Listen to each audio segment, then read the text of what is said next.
네, 안녕하십니까. 오늘도 일상기도회를 통해 하나님의 말씀을 묵상하려고 합니다. 오늘 본문은 역대하 25장 1절에서 13절까지의 말씀입니다.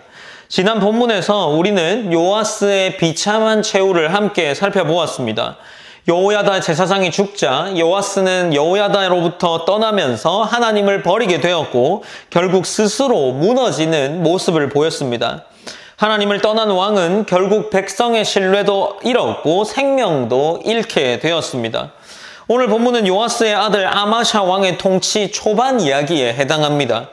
그는 아버지의 실패를 보면서 신앙의 길을 걷고자 했지만 결과적으로 그 역시 절반의 순종, 불완전한 믿음의 길을 걸었다라는 것을 우리는 알 수 있습니다. 우리가 25장의 이 아마샤의 말씀을 보면서 함께 오늘 하루를 시작했으면 합니다. 성경은 아마샤를 평가하면서 이렇게 기록합니다. 25장 1절 말씀입니다. 아마샤가 왕위에 오를 때 나이가 25세라 예루살렘에서 29년 동안 다스리니라. 그의 어머니 이름은 여호야단이요 예루살렘 사람이더라. 2절입니다. 아마샤가 여호와께 보시기에 정직하게 행하기는 하였으나 온전한 마음으로 행하지 아니하였더라 라고 기록을 하고 있습니다. 이 구절은 그의 생애 전체를 아주 짧게 요약한 본문입니다. 그는 겉으로는 하나님의 율법을 따르려고 했지만 무엇이라고 합니까? 마음 깊은 곳에서는 여전히 인간적인 계산과 자기 확신의 자리에 서 있던 인물이다라고 할 수 있는 거죠. 왕위에 오른 후에 그는 먼저 아버지를 죽인 신하를 처형했습니다. 율법대로 그들의 자녀는 죽이지 않았죠. 이는 분명히 하나님의 말씀에 볼 때 올바른 결정이었습니다. 하지만 이 순종은 곧 드러나는 것처럼 부분적이고 조건적인 순종이었습니다.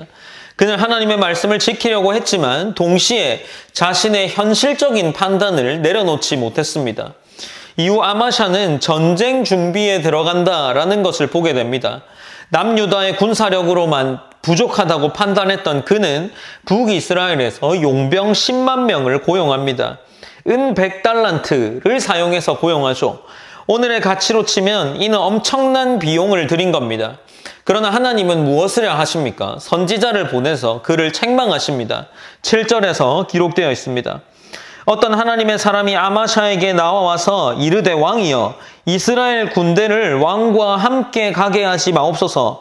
여호와께서는 이스라엘 곧 온 에브라임 자손과 함께 하지 아니하시나니라고 기록을 합니다.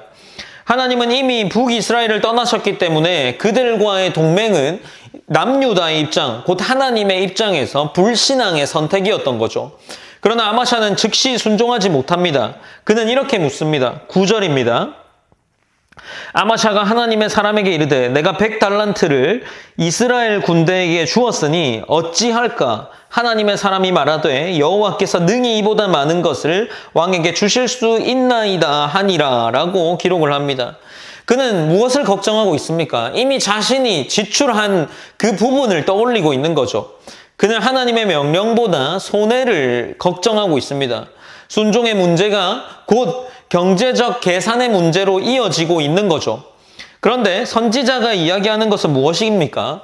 선지자는 이 왕 아마샤에게 지금 당신 이 왕이 내신 것보다 왕에게 나간 이 손해보다 더 크게 하나님이 갚아주실 거다라고 이야기를 합니다. 이 말씀은 신앙의 본질을 꿰뚫는 선언입니다.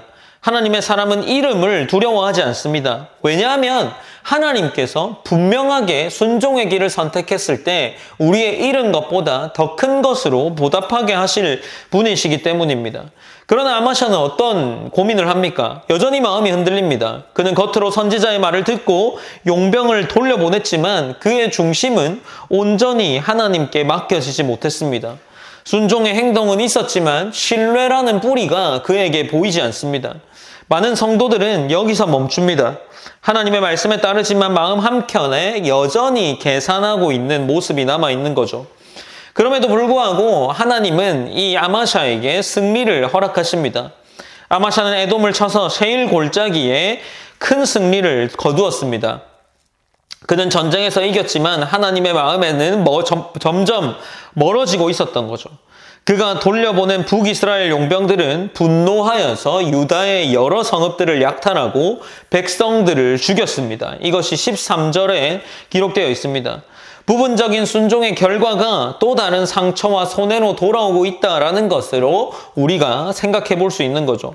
아마샤의 믿음은 현실을 통제하려는 신앙이었고 그 결과 하나님의 평강이 아니라 부분적인 순종으로 인해 혼란이 오게 되었습니다. 그는 하나님의 말씀에는 순종했지만 온전한 마음으로 순종하지 못했기 때문에 열매는 온전하지 못했던 겁니다. 사랑하는 성도 여러분, 아마샤의 이 이야기는 우리에게 매우 실제적인 도전을 줍니다. 어쩌면 우리의 신앙과도 굉장히 닮아 있는 것 같습니다. 우리도 신앙생활 속에서 하나님께 순종하면서 무조건 떠올리게 됩니다. 내가 이 일을 순종했을 때 나에게 오는 손해, 그 계산을 따져볼 때가 많이 있는 거죠. 그러나 진정한 믿음은 계산이 아니라 신뢰와 결단이라는 사실을 오늘 이 아마샤 왕의 모습을 통해서 보여주고 있습니다.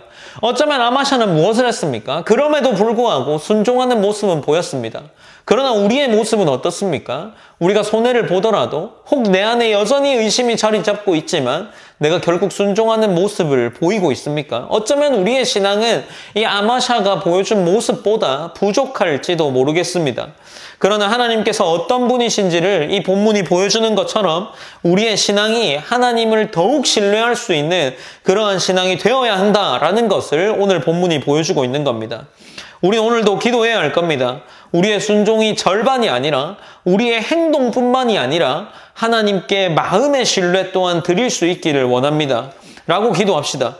환경이 아니라 하나님께 뿌리내린 믿음, 조건이 아니라 신뢰로 드려지는 순종이 우리의 삶 속에 세워지는 그러한 오늘 본문이 되었으면 합니다. 우리가 말씀을 기억하면서 오늘도 함께 기도하면서 나아갑시다. 첫 번째로는 삶을 살면서 인간적인 계산과 불안이 아닌 하나님을 향한 마음이 온전하기를 기도합시다. 그리고 두 번째로 내 삶의 초점이 개인의 삶의 풍성함보다 하나님 나라에 집중되어 있기를 기도했으면 좋겠습니다.